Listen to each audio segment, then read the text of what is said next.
Hi everyone, it's Tara. Welcome back to my channel. Today I'm here with my October wrap-up. October was like a pretty good month. I read 16 books in October. I don't know how many pages I read. I'll leave that like here. I haven't calculated that yet, but I read a lot. I also apologize if you hear like creaking and stuff. It's really windy outside right now, and all I hear is like creaking and the wind blowing, so I apologize if you can hear that too. Yeah, so we're gonna try and keep this as like short and sweet as possible given that volume of given that amount of books. So I'll see how we do. First, I just want to touch on a couple of like housekeeping type things. I did have a DNF, which was Pet Sematary by Stephen King. I just was not enjoying it. I might try and read it again like next year. Stephen King like talks a lot. Like it just like dragged on, and I found a lot of like parts in the book like just really dragging and slow, and I couldn't get past it to like get to the stuff that was interesting to me. So I DNF'd Pet Sematary. I also did not get to The House of Dreams by Kate Lord Brown, which was one of my TBR glass picks for October. Because of that, I need to unhaul a book. There is a book that I will be talking about that I already am planning on unhauling, so I'm going to use that as my unhaul for not reading this. So I'll tell you that when we get to it. Let's get into this. First up was A Question of Holmes by Brittany Cavallaro. This I gave 4 stars. This is the 4th and final book in the Charlotte Holmes mystery series. I listened to it on audio, and without like spoiling like everything that happens in that series, I'm just going to say it was like a really solid conclusion to a really solid series. I mean, the entire series I think got like 4 stars from me. I really enjoyed each individual book. I really enjoyed this book.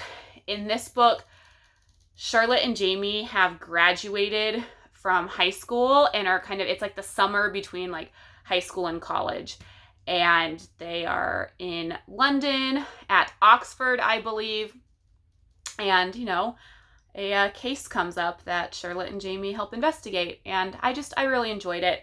I also loved, I don't know if it was actually an epilogue, I can't remember, or if it was just like the last chapter in the book, you get like a little flash forward a few years as well. So I really enjoyed that.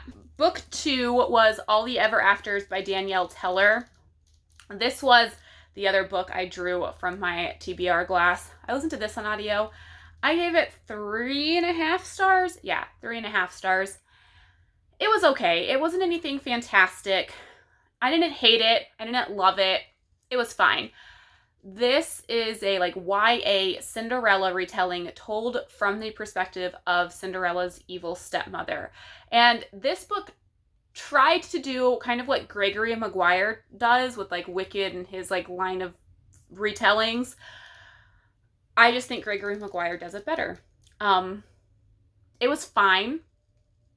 It wasn't anything fantastic. I mean, it was really an easy listen. I listened to it quickly. You get all of this stepmother's backstory, so you can kind of see where she's coming from. And, you have that I guess a twist where Cinderella isn't how she appears in the standard fairy tale, the Disney version of the story that we all know. So, I mean, it was okay. It was nothing super fantastic. I didn't hate it. I didn't love it. All right, book 3 was Double Fudge Brownie Murder by Joanne Fluke. I gave this 4 stars. Guys, this was book 18 in the Hannah Swenson series. We know how I feel about this. Not going to say much more than that. Solid book, solid series. Love it. Highly recommend. Gonna continue the series. I can't really say much else about that because I know that there are people that are currently reading this series that watch my videos, Linda. So I don't want to say much more than that. And a lot of this book, a lot of the plot of this book would be a huge spoiler. So it's solid, as all of her books are. Book number 4, Imaginary Friend by Stephen Chbosky. 2 stars. Like, I'm even contemplating bumping that down. I did not like this book. This is the book I'm going to unhaul. I'm going to take my tabbies out and just get it out of here. Like, I did not like this one bit.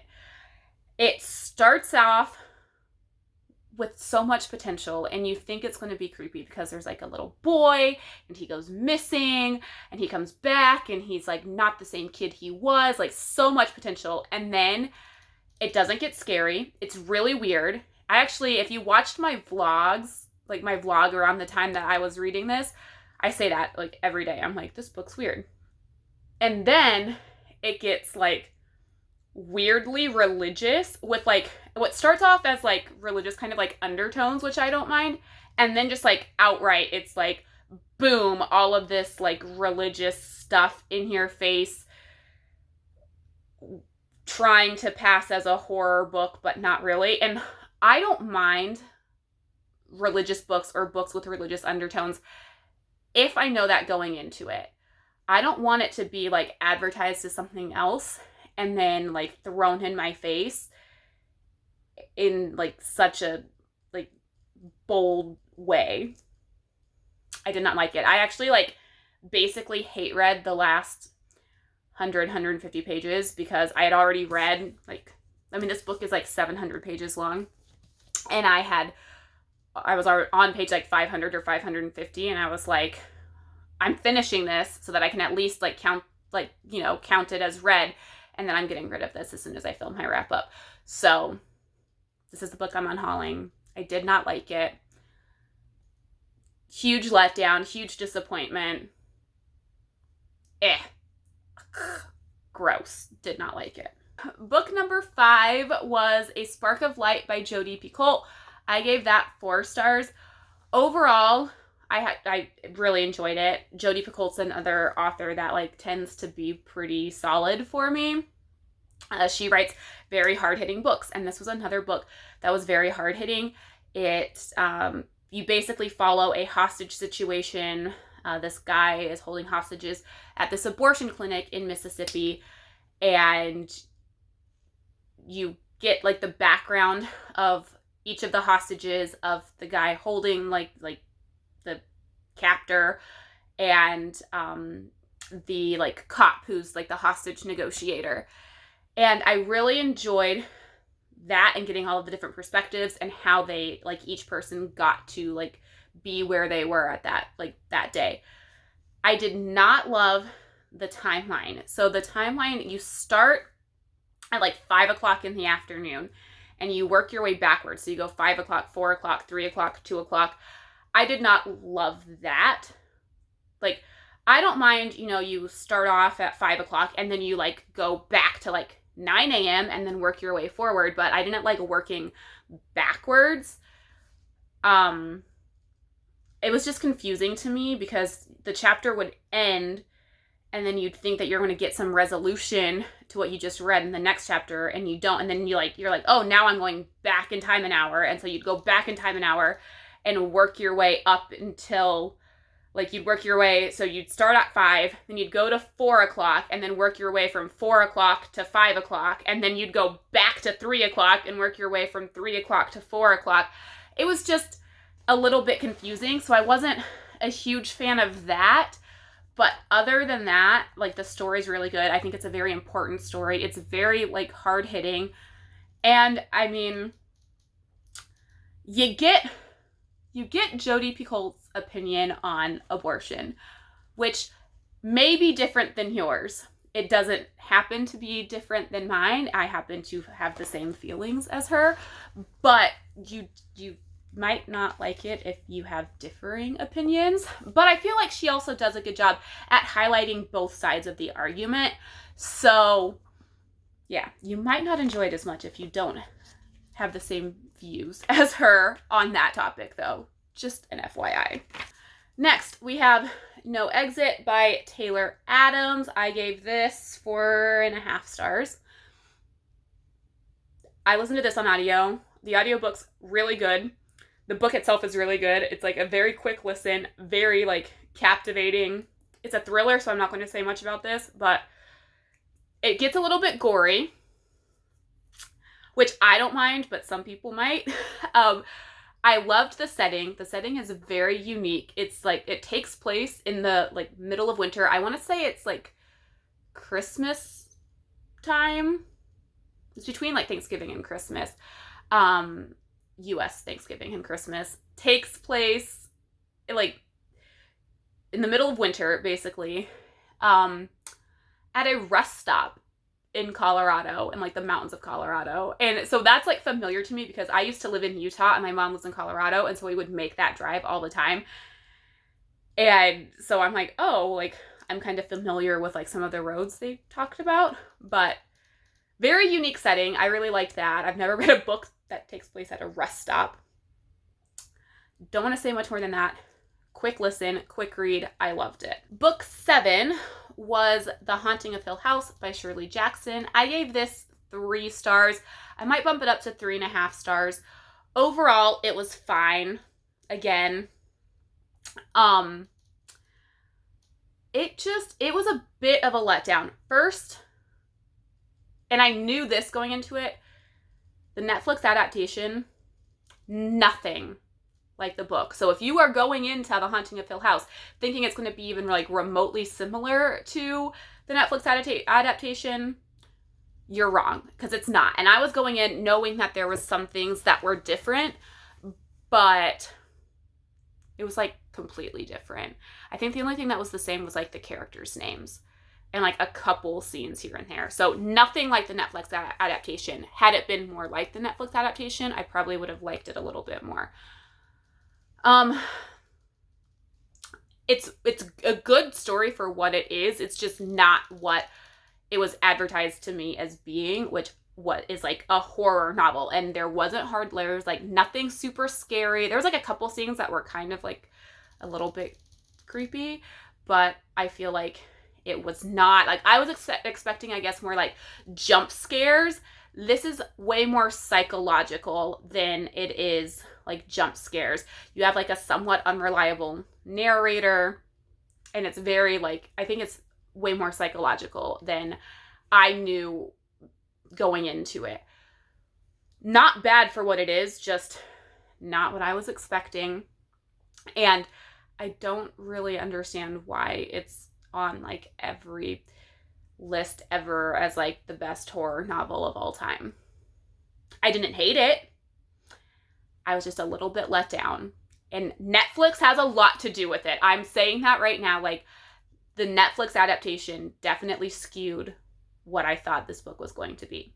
So, book number 8 was Meet Your Baker by Ellie Alexander. I gave that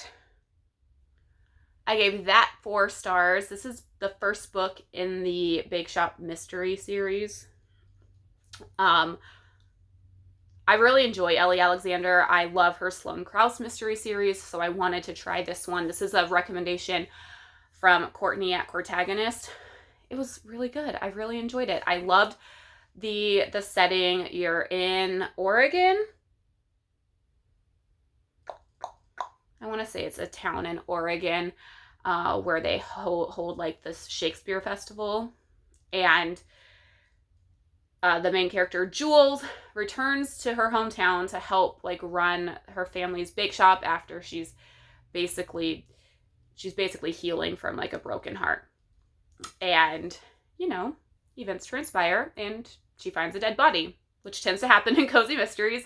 And I enjoyed it. I really loved Jules as the like main character, the protagonist. She's fun. She's a good character. There's lots of good like side characters as well. Her mom's really awesome. Like what I'm assuming is going to be a potential love interest, Thomas, is really cool. I mean, I enjoy cozy mysteries. I enjoy Ellie Alexander. No complaints there. Book number 9 was Mooncakes by Suzanne Walker and Wendy Zhu, I think is how you say her last name. She's the artist. This I gave 4 stars. This was a graphic novel. I thought it was really cute. I love that there was like a lot of like diverse characters, a lot of representation. I enjoyed it. I don't understand why it was titled Mooncakes, because the Mooncakes literally was like a 1-page, not important part of the story, which I don't like. It kind of annoys me when like the title makes no sense and is not relevant to the story. And that's how I feel about that. But overall, like the story itself was really cute and I enjoyed it and I recommend it. I just don't think the title fit the book. Book 10 was The Proposal by Jasmine Gilroy. I gave this 4 stars. This is book 2 in the Wedding Date series. However, at least this book and The Wedding Date, they're more like companion novels. I mean, the events of The Wedding Date technically take place before The Proposal, but you probably don't have to read them. Like, read that first. You could probably pick this up second, or pick this up before reading that. But I like to read my series in order, even if you don't necessarily need to. So, book 2 in the Wedding Date series. I read the Wedding Date series, the Wedding Date really fast. I read this really fast. It's Jasmine Gilroy, her writing style, and I just like click, and I really enjoy it. Cute story, great characters. Again, like you get the diversity. You have, you know, the main female character, Nick, is Black, and the main male character, Carlos, is Spanish. I don't know exactly where he's from. I'm sure it says it in here, but I don't remember. So you get some diversity there. I love it. It starts off at a baseball game, and while baseball's not my favorite sport, I'm like a football girl myself, I still really enjoy like sports settings, and so this starts off at a baseball game, which is really cute. And I love how they meet. I love how their relationship develops, because something that I love, at least in the first 2 books in the series, is that it's not instant love, it's instant attraction. Like, I'm attracted to you and I want to spend time with you, but it's not like, oh my gosh, I love you after like the first date. It's like they build, and I feel like they progress naturally. So love that. Book 11 was Cersei by Madeline Miller. I gave this 3 stars. I listened to this on audio. This was another book that was somewhat of a letdown. Okay, this was like the book of the month's book of the year in 2018, I believe. Super, super like high average rating on Goodreads. And a lot of people, not just on BookTube, but like in my personal life, recommended this to me. I will say this. Very well written. It does not deceive you about what the book is about either. Like, this book is about Cersei. Very well written. No complaints there. The problem is I don't care about Greek mythology. I've never been interested in it at all. Like, no interest whatsoever in this. Like, none. And guys, this book, in case you were wondering, is all about Greek mythology. So I never would have picked this book up if it was not for everyone raving about it, because it's not a topic that interests me. There's nothing wrong with it. I'm just not interested in it, and I wouldn't have read it except for the fact that like my best friend was like, Terry, you need to read this. Like, John loved it. John's mom loved it. Like, it's just not a topic that interests me. So I finished it. I thought about DNFing it because I was like, I don't care. I'm like, this is not something that I find interesting. But I was listening to it via audio, and I could kind of just like listen to it while I was doing other stuff, and it was fine. It's not like I was sitting down and like reading it, and you know. So yeah, it's just not my thing. That's all. It's not my thing. There's nothing wrong with it. If you have even a slight interest in Greek mythology, you will probably really enjoy it. I just don't. Then we have Verity by Colleen Hoover. Gave this 4.5 stars. Loved it. Read this in less than a day. Like, I started it at like 6 o'clock on Friday night and finished it by 2:30 Saturday afternoon.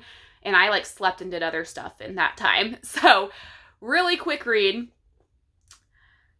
I did not know what to expect going into it. I knew very little about it, other than the fact that you either will love it or you'll hate it, it seems like, and I agree with that. I read this for the Book Sisters Book Club. It was the October pick. Really enjoyed it. My one complaint, I guess, is that there is a lot of sex in this book. I feel like it's relevant to the story because of like how the characters are, but I just don't like reading that. That's just a personal preference. I don't need that much sexy time in my books. So this could have been a 5-star, but I just don't like reading a bunch of sex. So other than that, like, no complaints. I don't want to say too much about this because I feel like the less you know going into this, the better. It's really good. And the ending. If you've read it, you know what I'm talking about. All right, book 13 was The Woman in Black by Susan Hill. I gave this 4 stars. I read this with Berna at Berna's Bookish Adventures. I enjoyed it. No real complaints about this. This is another one that, like, I didn't think it was as spooky as I thought it was going to be going into it. But there were some, like, scary things, like spooky scenes that happen. It's very... The ending's kind of sad. I'll say that. I actually cried at the ending. I wasn't expecting the ending. I think Berna saw it coming a little bit more than I did. The ending caught me off guard and I ended up crying. But it's a really good story. It's not super, super scary, but I mean, there is a ghost and you're basically reading Arthur, the main character, his like experience with a ghost. And it's interesting. I love in this book, the town like won't just outright tell Arthur what's going on. They just like make these passing comments like, oh, you're going there. I wouldn't do that if I were you. And they never give him any information. And I think that's awesome because I feel like a lot of the town is like in denial about what's really happening. And so they're not going to be like, yeah, that place is haunted. They're like, maybe you shouldn't do that. And I loved that. I just loved how like real the town was. And this book, oh my gosh, this book is so atmospheric. Like the way that Susan Hill uses nature and like the weather to kind of set the mood and set the tone of the story, I love. Book number 14 is The Shadow of What Was Lost by James Islington. I gave this 4 stars. This is book 1 in the Lycanius trilogy, and I'm listening to this on audio with John. So I actually am going to flip to a clip that John and I filmed yesterday so that John can give you a brief synopsis because I can't even like begin to explain what this book is about. Not that I don't comprehend it, but there's a lot going on. So I'm going to insert that here. Shadow of What Was Lost, the synopsis in a minute or less, and go. So 20 years before the events of this story, the augurs, so named because they can see the future, rule, and their visions stop coming to pass, so they are overthrown by what was at the time the Token Monarchy. And a set of tenets are put in place that govern how the people with the gift, which are the magic users, can use their powers. So once we go to the present day of the novel, Davian, Asha, and we are the 3 main characters are at a school learning how to use the gift when some events happen and Davian ends up going north to investigate the boundary, and a man wakes up in a forest in the north not knowing who he was or where he came from, and we follow them on their journey to discover what all this means. That was good. That wasn't even a minute. I enjoyed it. I enjoyed the characters. I feel like the magic system isn't like super complex. I feel like I understand it pretty well. I mean, it's a chunky book. A lot happens. There's 2 more books in this series that are equally as big. So we'll see how I feel overall. John really loves this series though. This is like his like 4th or 5th like read through or listen of it. So yeah, I'm enjoying it. There's a lot that goes on. I'm sure I'm missing things, but overall, good listen. Book number 14 is Wondersmith, The Calling of Morrigan Crow by Jessica Townsend. I gave this 4.5 stars. I love these books. They're so whimsical. And in this book, we are at school for, we're following Morrigan as she's taking classes as a member of the Wondrous Society. And I love books set at a school. So this hits so many good spots for me. So really excited to read book 3. Is it Hollowpox? Is that what it is? Which I need to get my hands on now. So the last book of the month was The Devil in the White City by Erik Larson. I gave this 3.5 stars. I did this as a buddy read with Danny. Overall, I love Erik Larson's writing style. I think that he wrote the story he told very well. I just feel like there were 2 completely different and basically unrelated stories, and he could have written 2 separate books. One about the World's Fair and one about H.H. Holmes. So you're basically, those are the 2 things that you're following. You're following the construction of all of the buildings for the 1893 World's Fair, and then the events of the 1893 World's Fair. And then you're following H.H. Holmes as he kind of settles in Chicago and starts killing people. I thought that at some point H.H. Holmes would start committing murders in the streets of the World's Fair or something related to the World's Fair. And really, other than him running a hotel at the time of the World's Fair, that's the only correlation, is that they were both in Chicago in 1893. Other than that, they were kind of unrelated. So I think I would have enjoyed reading one story or the other, and having both at the same time wasn't bad, but just kind of not necessary, I guess. Both stories very interesting. I now want to learn everything I can about the World's Fair. There are so many things that I just didn't know. And H.H. Holmes is a psychopath, but very interesting. Very interesting, just a psycho. So I will probably read more from Erik Larson because his narrative nonfiction, the writing style was really good. I just wasn't a fan of the fact that he was basically telling 2 different stories and putting them into one book. It wasn't necessary to me. There you have it. The 16 books I read in October. I'm exhausted. I tried to get through that as quickly as I could. Hopefully this wrap up isn't long. I think it's a 5-minute clip that I just filmed. So hopefully I can cut that down. Anyways, let me know down below how your October was. What was your favorite and least favorite book of the month? Let me know down below. Also, let me know if you have good horror recs, because I was kind of let down by all the scary books I attempted to read this month and need to start jotting some down for next year. So let me know good horror books as well. That is it for now. Thank you so much for watching. Until next time, happy reading. Bye.